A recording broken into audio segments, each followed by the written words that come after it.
Baik teman-teman, Assalamualaikum warahmatullahi wabarakatuh. Hidup buruh, hidup buruh, hidup buruh. Baik teman-teman, hari ini di hari Kamis tanggal 12 Agustus 2021 kita mengadakan aksi virtual yang mana bersamaan dengan hari ini kita tahu sekarang diadakan sidang uji material di MK yang dituntut oleh Serikat Pekerja Indonesia. Tentu kita sama-sama berharap bahwa semoga tuntutan kita dapat dikabulkan oleh MK. Karena kita tahu sama-sama Undang-Undang Cipta Kerja ini atau yang lebih dikenal dengan Undang-Undang Sapu Jagat itu sangat meresahkan kita, saya, Anda dan semua kaum pekerja, kaum buruh seluruh dunia, terkhusus di Indonesia. Undang-undang ini jikalau kita pelajari dengan seksama, sepertinya undang-undang ini memang sengaja dititip untuk mempermudah bagi para pengusaha atau para pemodal kaum kapitalis agar supaya mereka dengan mudah merampas, memperkosa hak-hak normatif kita sebagai kaum pekerja atau kaum buruh, teman-teman. Teman-teman, kalau kita melihat sejarah, tonggak sejarah kaum buruh itu sendiri terus melakukan perlawanan dari tahun ke tahun. Kalau kita melihat sejarah ke belakang, kaum buruh pertama kali mengadakan demonstrasi di daerah barat, tepatnya di daerah Amerika, itu sekitar abad 18, tahun 1886. Yang salah satu penggagas ide buruh yaitu Robert Owen. Robert Owen inilah yang merubah jam kerja kaum buruh dari 10 hingga 18 jam per hari diubah menjadi 8 jam per day atau per hari. Bagaimana teman-teman? Masih semangat? Masih. Kobarkan semangat kalian. Kita bakar api perlawanan. Kita bakar peraturan-peraturan undang-undang Omnibus Law ini agar supaya kita dan anak-anak kita dapat menikmati yang namanya kehidupan layak kaum buruh. Tuntutan kita kali ini ada 5, teman-teman. Yang pertama yaitu selamatkan nyawa buruh dan rakyat. Sebagaimana kita ketahui di zaman sekarang ini, apalagi di zaman PPKM ini, banyak kaum buruh yang terdampak, banyak kaum buruh yang dirumahkan, yang memang sengaja untuk dirumahkan, dari dipekerjakan kembali. Nyatanya tidak, teman-teman. Coba kita lihat, teman-teman, berapa banyak teman-teman kita yang hari ini menganggur, tidak mendapatkan pekerjaan. Apakah teman-teman ingin merasakan? Tidak. Kalau begitu, rapatkan barisan teman-teman. Kita lawan kebijakan-kebijakan kaum kapitalis. Yang kedua, teman-teman, tuntutan kami yaitu turunkan angka COVID-19. Yang mana banyak kita ketahui bersama, teman-teman, banyak kawan-kawan kita yang disinyalir mengidap COVID-19, lalu mereka dirumahkan. Toh mereka ketika dirumahkan hak-haknya tidak diberi.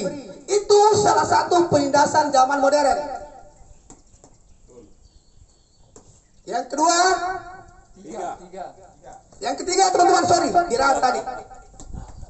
Yang ketiga, cegah ledakan PHK. Nah, di sini yang kami kaum buruh sangat banyak merasakan dampak dari PHK ini. Karena kebijakan-kebijakan sepihak yang dilakukan oleh manajemen perusahaan dengan alasan PPKM diperpanjang, penyebaran COVID diperpanjang, maka mereka dengan mudah mem-PHK kita, merumahkan kita, sehingga mereka mengambil kesempatan untuk merampas hak-hak kita, teman-teman. Hidup buruh. Bagaimana teman-teman? Masih semangat? Masih. Minta tolong teman-teman untuk diangkat, dikepalkan tangan kirinya sebagai simbol perlawanan bagi kaum buruh. Hidup buruh. Yang keempat teman-teman, yang sama-sama telah kita lakukan bersama di tahun 2020 hingga hari ini, yaitu batalkan Undang-Undang Omnibus Law. Karena undang-undang ini jelas-jelas sangat merugikan bagi kita kaum pekerja, kaum buruh, kaum miskin kota. Karena kita ketahui bahwa undang-undang ini memang sengaja dibuat oleh kaum kapitalis untuk melemahkan kita, terutama kaum pekerja atau kaum buruh. Kemudian tuntutan yang kelima kami yaitu diberlakukannya UMSK 2021. Nah, ini yang kami sebagai pekerja buruh sangat menuntut kepada pemerintah pusat dan pemerintah daerah untuk segera memberlakukan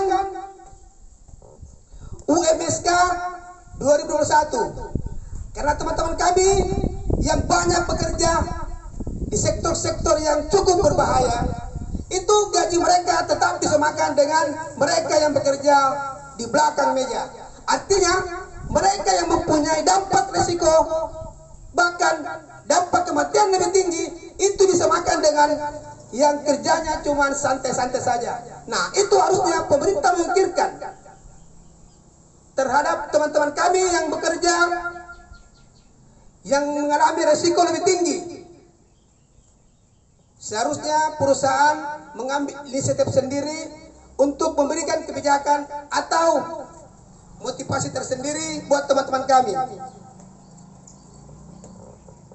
Terlepas dari 5 tuntutan kami sangat meminta kepada pemerintah pusat, kepada MK, atau yang tergabung dalam pembuatan undang-undang ini agar segeranya dapat merubah undang-undang ini. Karena undang-undang ini sudah jelas-jelas merugikan kaum buruh.